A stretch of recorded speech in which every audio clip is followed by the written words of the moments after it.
Hey there, my name's Curtis Lucas and you're watching Empire Building. So I'm not going to waste a whole lot of time in this video. I need to get right to the point on this one because I know this is a question on everyone's mind. Has Bitcoin bottomed? Has the markets bottomed? Are we finally at the end of this relentless bear market? Are there any signs of hope that we could actually be entering into a new uptrend? Don't give me hope. I'm sorry I couldn't give it to you sooner. Well, I'm sorry I couldn't give it to you sooner either, but today I honestly believe that I can.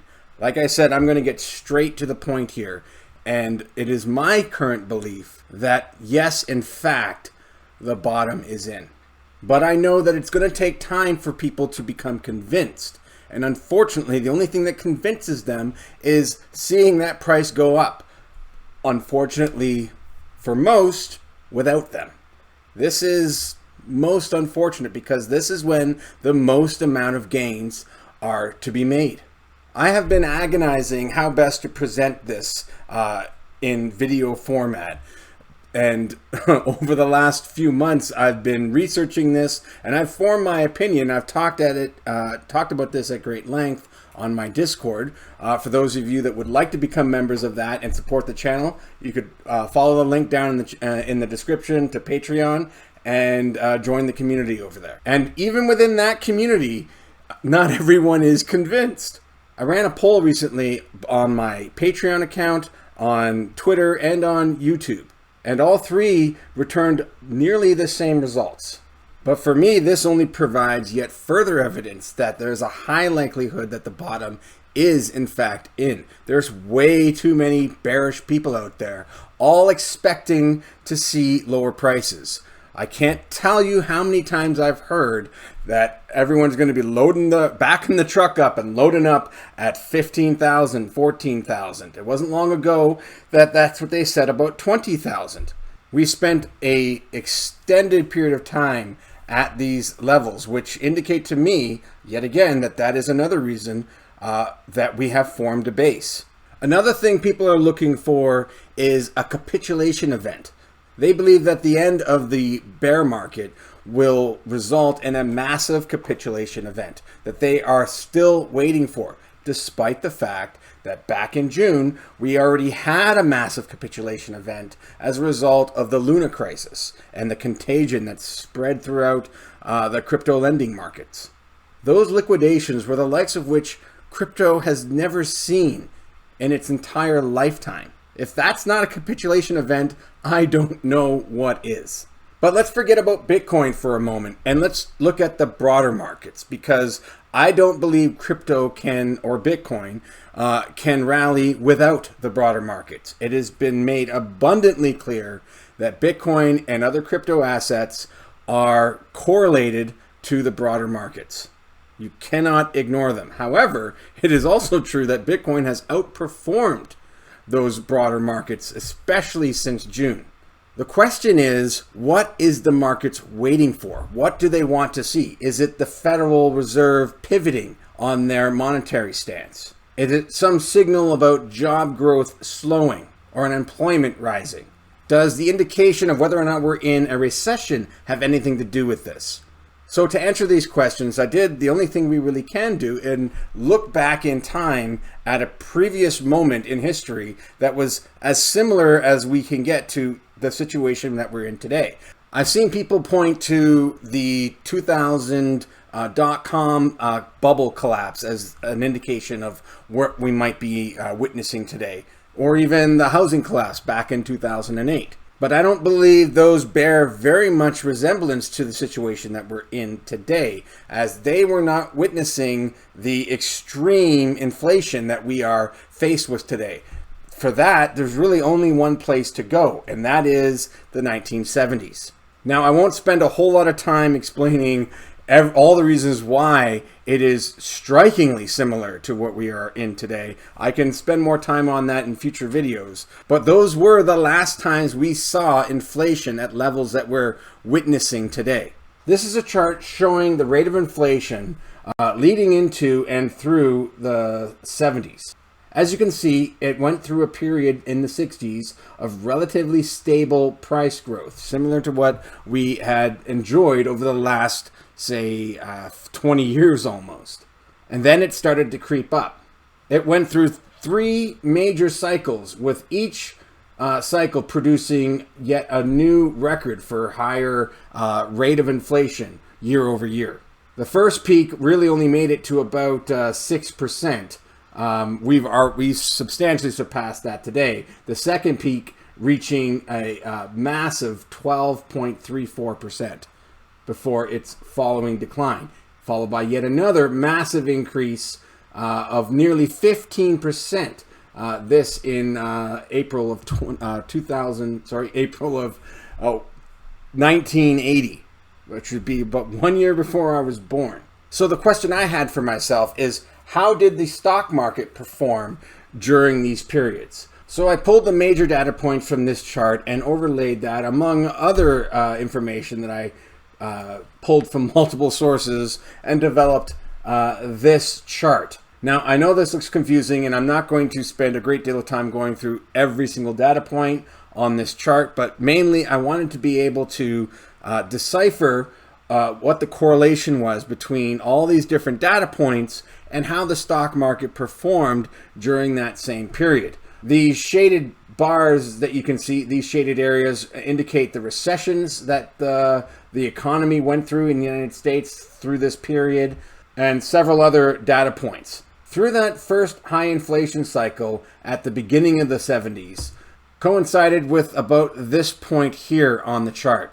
There was one more sharp decline following that maximum inflation print that it got near the beginning of the 1970s. But that's only one data point. Like I said, there were 3 major cycles that the economy went through during that period. So what did the other ones look like? Following that maximum inflation dropped to approximately 2.5%, a respectable number. And what did the stock market do during that time? Well, it rose substantially. In fact, to a new all-time high, completely recovering from this initial decline.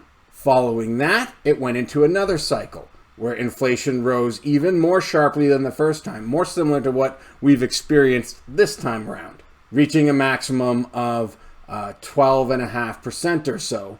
And this led to a massive decline, leading to a new all-time low for that decade at least. And inflation nearly marked the bottom perfectly. The maximum inflation, once that turned around, the market recovered yet again, followed by another significant increase in equities until yet again inflation bottomed out at around 5%, which also coincided with a low federal funds rate before witnessing another decline. This one less significant than the previous ones, but still lasting well over a year. To give you an idea of the scale of these price moves, this initial drop from peak to trough was 37% in the S&P. That was followed by a rise of 76% over the course of what would be 1 to almost 3 years, 2.5 years from bottom to the top. That's an impressive bull market, but yet again was followed by an even larger decline than the previous bear market, which also lasted nearly 2 years before finding its bottom, dropping a whopping 50%. And what I found most interesting about this is from the beginning of this decade, at approximately 1969, looking 10 years into the future to 1979, the prices of the general market remained the same. So if you had held equities and not sold through this entire market, you would have made no money. But if you were able to predict even some of these moves, you could have made an enormous amount of money if you could have predicted the behavior by reading the signals the market was putting out there. I'm beginning to form the opinion that over the next 10 years, it is likely we're going to witness a similar effect to this. I'm not saying necessarily that equities or even Bitcoin is going to be the same price 10 years from now as they are today. But something to that effect is very possible. It remains to be seen, and it will have a lot to do with how governments and central banks behave over the coming decade. The good news is, I believe it's very predictable. Once you gain a strong understanding of the way these decisions and these policies impact these broader markets. The rest is just human nature. So the question remains, how am I so convinced that we are about to witness a reversal in the rate of inflation? That is simple mathematics. Too many people believe that this inflation print that we're witnessing, in order for it to go down, then prices need to come down. That is not true. All that has to happen is for prices to stop going up. Since these prints are always referencing 12 months into the past, it's very easy to determine what the behavior is going to be in the near term. And this next month, the month of October, is going to be the clearest signal that the market is going to get that inflation has in fact peaked. It does not mean that prices are going down. It simply means they are no longer going up. This chart shows you the effect of inflation year over year over the last 3 years. You can see that we followed a long period of, completed our long period of steady price growth, followed by the drop during COVID, and then a sharp incline. So as you can see, we reached a high point in June of 2022, which obviously was referencing a year-over-year increase compared to June 2021, which we can see lands us right here. Since then, we've actually seen prices or inflation come down, but they're referencing points that hadn't moved much. The rate of inflation didn't begin to rise again until after September, or of course, October in this case, when they went from 5.39 to 6.22. So nearly a full % increase. This is why when we print the following month of October, we're going to see, at least in my opinion, a full 1% decrease in the year-over-year inflation. It might even be lower than that. What this means is we could be getting an inflation print below 7%, or at the very least in the low 7s. Now that inflation print for the month of October will not come out until nearly a full week after the Fed decision gets announced next week. But if the Bank of Canada is any indication, today they announced that they would slow the interest rate growth, where everyone was expecting another 75 basis points. It only increased it by 50 basis points, indicating that they're finally beginning to slow that down. I am of the opinion that there is a high probability that the U.S. Federal Reserve will follow suit. The two have been nearly in lockstep the entire way. That was one of the things that the market responded to so favorably today. Now, I realize that there are a lot of other things happening in the markets today. We've had massive earnings this week. There's a lot of economic data coming out, but there's very few things that could happen today that could send markets tumbling even lower. Nothing that people haven't already considered. So to get prices to drop even further, something people are not expecting would have to take place. Some sort of contagion, which as of right now, there doesn't appear to be anything of that nature. These increases in interest rates that we've seen, while dramatic, isn't enough to put that much significant strain on our economic system as it stands. I have a whole lot more thoughts on that as I've been doing and conducting my research over these last few months. There is a ton of information there, and this is what I mean by how I've been agonizing on how to present this. I basically thought the best way to do this is just put it out there in bulk, and then let's just pick through the pieces one by one and see if we can make sense of it. But I didn't want to have to do all that then to give my final argument. Let's start with the final argument, and then I'll spend the next several months, if that's how long it takes, explaining how I arrived at that conclusion. But my big picture view here is that we are in for a bumpy ride in the next, for the remainder of this decade at least, because I believe the seeds for this have already been sown, and there's not a whole lot you or I can do about it other than pay attention and understand the signals when they present themselves, and really dig deep and understand the mechanics that operate beneath the surface. Because when you think about it hard enough, markets are merely representations of how people feel about the future of these markets. And inflation is one of the most powerful forces in any economy that can impact how people make decisions. Inflation is the most destructive disease known to modern societies. There is nothing which will destroy a society so thoroughly and so fully as letting inflation run riot. And the good news here is that it's predictable. It's very predictable.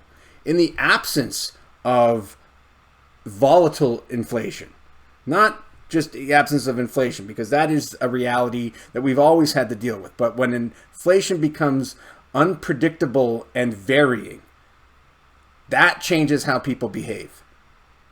When inflation is constant, you can basically ignore it, regardless of how much that inflation is. If you know that inflation is going to be 2%, 4%, or even 10% next year, if you know that today, you can make decisions accordingly.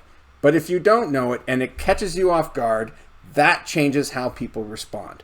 Whether those people be chairman of the central banks or just you and me, it actually does become a whole lot easier to predict. So I'll be coming back to this chart in the future for sure. And we're going to dissect a little bit more about this era and the things that we've learned from that. And I do believe that's going to help us immensely as we navigate the remainder of this decade, if that's how long it takes for this to flush out, which I'm sorry to say is most likely the case, because the effects of inflationary policy decisions takes at least 2 years for it to work its way through the system. So I'm going to leave it there for now.